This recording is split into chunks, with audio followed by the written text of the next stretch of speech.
Good morning. This is meteorologist Steve Krzyzanowski with your weather briefing storm scoop.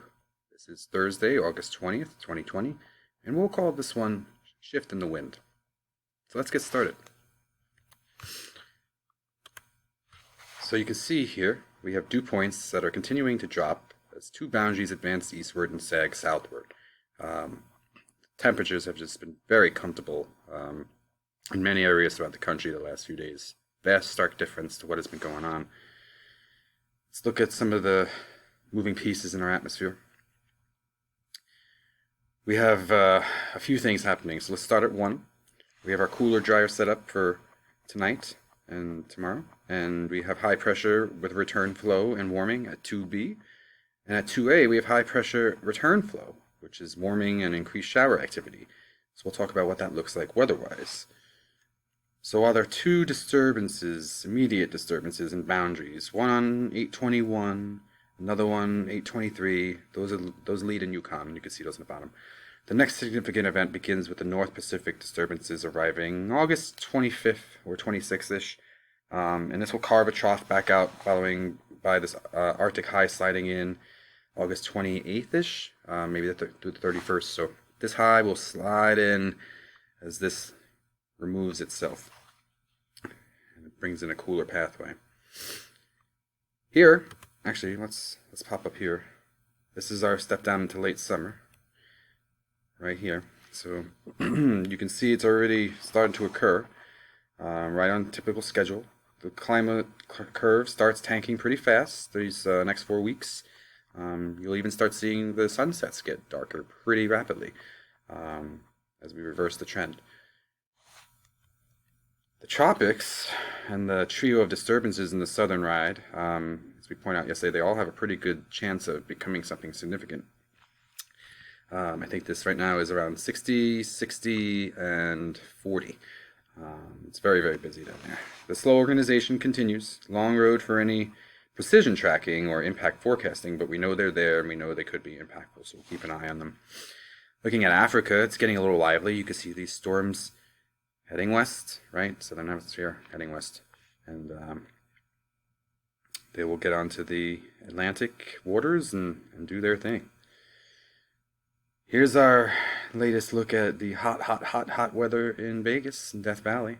It's obviously another comfortable day out in Needles, California. 118 degrees possible. That was reported at 3:57 yesterday afternoon. And I think the day before was 121, which may have been that record, so we'll check in on that as well.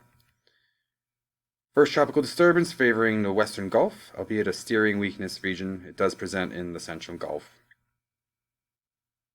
And this feature here,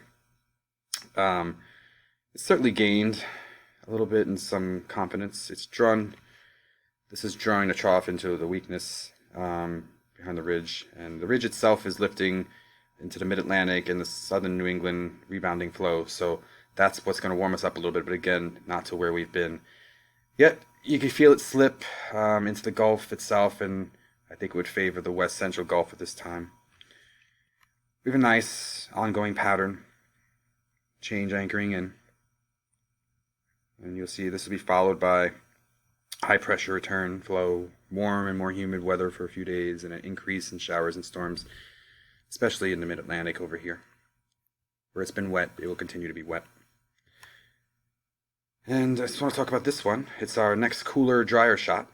We'll start with A, which is strong low, fires up, and around here at 2. At B, the U.S. high tumbles, and then we chalk up the C, where the lead is at OA, right? The lead disturbance is here, and this secondary disturbance, they will meet at C. They will meet right here. This will enhance showers and storms. It'll return the Atlantic return flow, and then when you cut off into D, you then dive into our trough, and it reinforces everything for August 25th through the 27th, and then we'll start this whole diagram over again. The Aleutian low undercuts the Gulf of Alaska low, which then follows suit. This shifts our weather more active in the 25th, 27th time frame. That's why I keep bringing up that time. Followed by that cold, dry Arctic high, which spills down into the Yukon, then turns to head in our direction.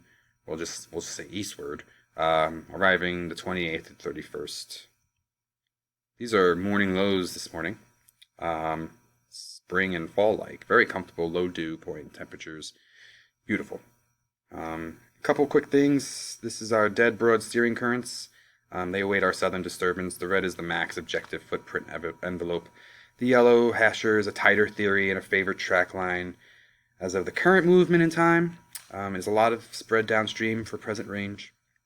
And again, remember, all the illustrations about our highs, they're tumbling extensions, and the storm's finding the pocket underneath.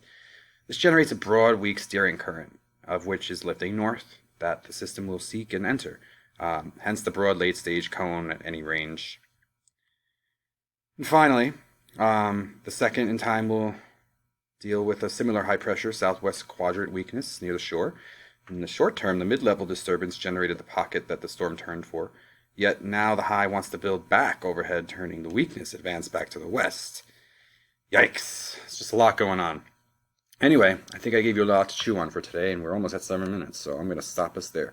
I am meteorologist Steve Krzyzanowski with your Storm Scoop from Weather Briefings. Have a great day.